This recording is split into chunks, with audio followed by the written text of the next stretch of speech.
திருநீலகண்ட யாழ்ப்பாண நாயனார்.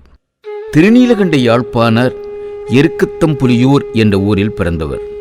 திருநீலகண்ட யாழ்ப்பாணரும் மதங்க சூளாமணியும் ஊர் ஊராகச் செல்வார்கள். சிவபெருமான் குடிகொண்டிருக்கும் கோவில் கோபுர வாயிற்படி முன் நிற்பார்கள். யாழிசையோடு தமிழிசை கலக்கும்.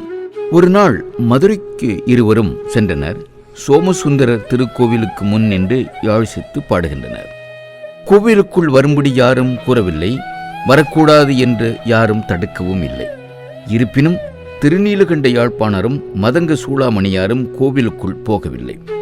யாழிசையோடு கலந்து வந்த தமிழிசையை கோவிலுக்குள் இருந்து கேட்ட சோமசுந்தரர் மனம் கலங்கினார். வாயிற்படியிலே நின்று என் பக்தர்கள் என் புகழ் பாடுவதா என மனம் வருந்தினார்.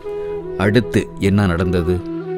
அன்றிரவு கோவில் தொண்டர்கள் கனவிலே தோன்றி, என் பக்தர்களில் ஒருவன் யாழிசை மீட்டி என் புகழ் பாடுகிறான், அவனையும் அவன் மனைவியையும் கோவிலுக்குள் அழைத்து வாருங்கள் என்று கட்டளையிடுகிறார்.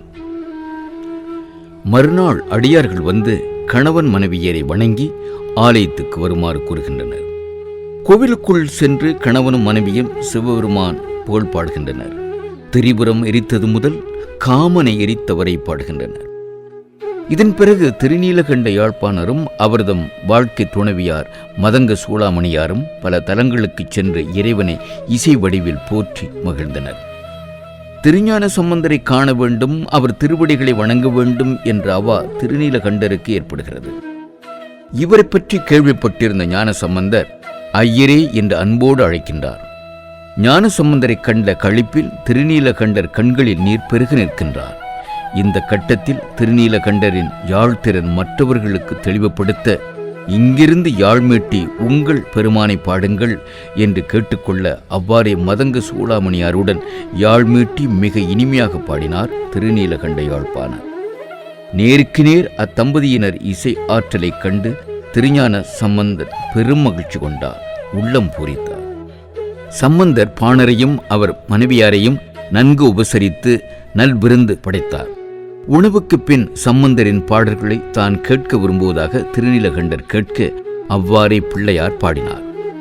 பாடல்களை கேட்ட திருநீலகண்டர் அப்போதே அப்பாடல்களுக்கு இசை வடிவம் தந்து யாழில் வாசித்தார். அதை கேட்டு தன்னையே மறந்தார் ஞானசம்பந்தர். அப்போது திருநீலகண்டர், எந்தையே, என் சுவாமியே என்று அழைத்து, நீங்கள் பாடியருளும் பதியங்களை யாழில் வாசித்து எப்போதும் உங்களை பிரியாமல் நான் உங்கள் அருகிலேயே இருக்கும் பெரும் பேற்றினை தந்தருள வேண்டும் என்று பணிவோடு கேட்டுக்கொள்கிறார். சம்பந்தரும் அவ்வாறே மனமகிழ்ந்து அவ்வாறே யாக என்று கூறுகிறார். திருநீலகண்டர் யாழை முறித்து போட முயலும் போது ஞான சம்பந்தன் கூறுகிறான், ஐயரே, நீர் யாழை முறிக்கும் செயல் யாது? சிவனாரின் திருவருளின் பெருமையெல்லாம் இந்த கருவியின் அளவில் அடங்கிவிடுமோ?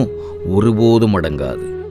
இந்த யாழை கொண்டு திருப்பதியங்களை இதனுள் பொருந்திய அளவில் வாசிப்பீர். தொடர்கிறது இவர்கள் இசைப்பயணமும் சமயப்பணியும். இறுதியில் ஞான சம்பந்தரின் திருமண நாளன்று திருநீலகண்ட யாழ்ப்பாண நாயனாரும் அவரதம் இல்லாள் மதங்க சூளாமணி அம்மையாரும் சிவ ஒளியில் கலக்கின்றனர். திருச்சிற்றம்பலம்.